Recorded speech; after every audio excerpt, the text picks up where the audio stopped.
Hey, what's happening everyone? My name is Ryan, and today I wanted to show you how you can shape the tone and the emotion of your scene by breaking down one of the scenes that we're currently working on one of our upcoming films. Let's get into it.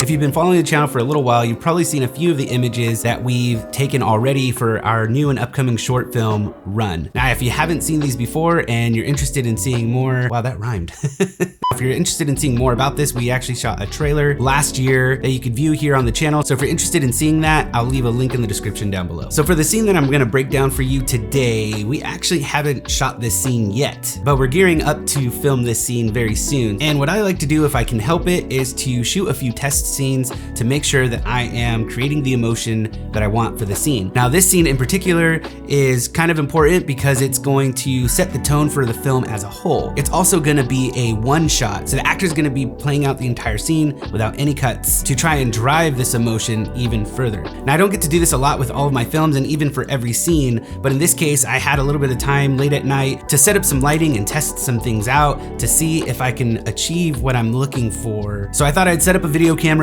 and show you a breakdown of how I achieved this look for this scene. Okay, so let's start breaking this scene down. Before we can set up any lighting, we first need to frame our shot. So in the pre-production phase, I collected a lot of images that had the feeling and the look and the tone that I was looking for so that I could use this as a reference on set. Knowing this ahead of time is really gonna drive the lighting that I'm gonna use and all the techniques that I'm gonna use to set up this shot to get the mood I'm looking for. Now, this setup is simple and I don't wanna say too much about it because I don't wanna give away too much before the film is released. But our character will be at home and it's gonna look something similar to what you see here. So you probably heard me say this a lot, and that is, I'm not an actor by any means. Our real actor is gonna do a much better job in performing the scene to make it more believable and really drive the emotion of the scene, but this will do for now. Now again, this is gonna be one continuous shot pushing in to our main character. And I decided to use a push in kind of technique because I feel like the closer we get to our main character as he's performing this scene,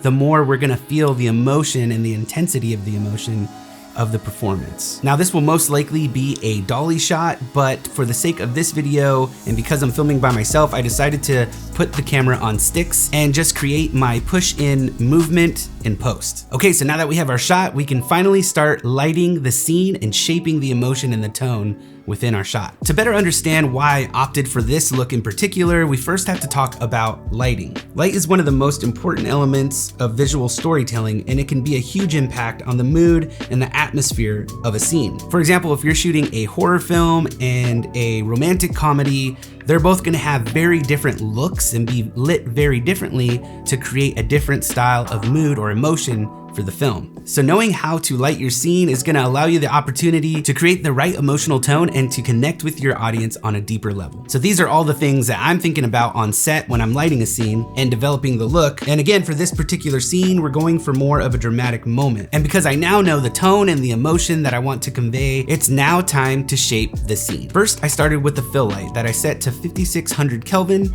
and then pointed that towards the ceiling because our ceiling was white and therefore able to spread the light more and soften our light. I wasn't sure if I was gonna use this yet, but we'll talk about that a little bit later in the video. After that, I set up my key light and I set that to 5600 Kelvin as well. I was looking for a dramatic fall off from my highlights to my shadows because this contrast will help to set the mood for the scene. After that, I noticed that the background was a little bit dark, so I set up this tube light and set it to 2800 Kelvin to match the tungsten lighting that was coming from our practical light and also what this light would give off if I turned on the light switch. Then I just set this tube light inside of this lighting fixture and it looked good enough for me. So after all of this, I noticed that our fill light was just giving off too much of a daylight style of scene, which also looks great, but I was looking for something a little bit more dramatic. So I turned this light off and it dramatically changed the look of this scene. I personally like the look of a moodier scene, so I usually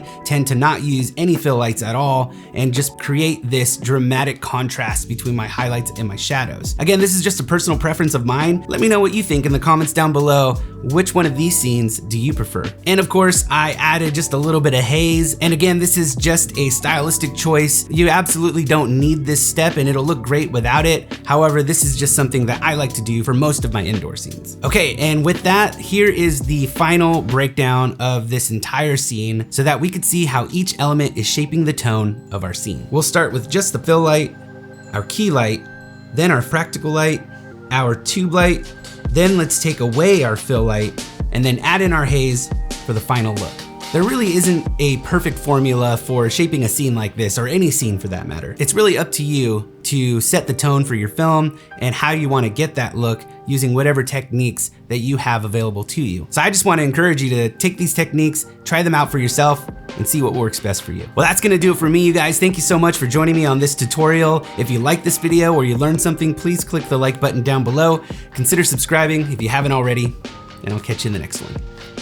Laters.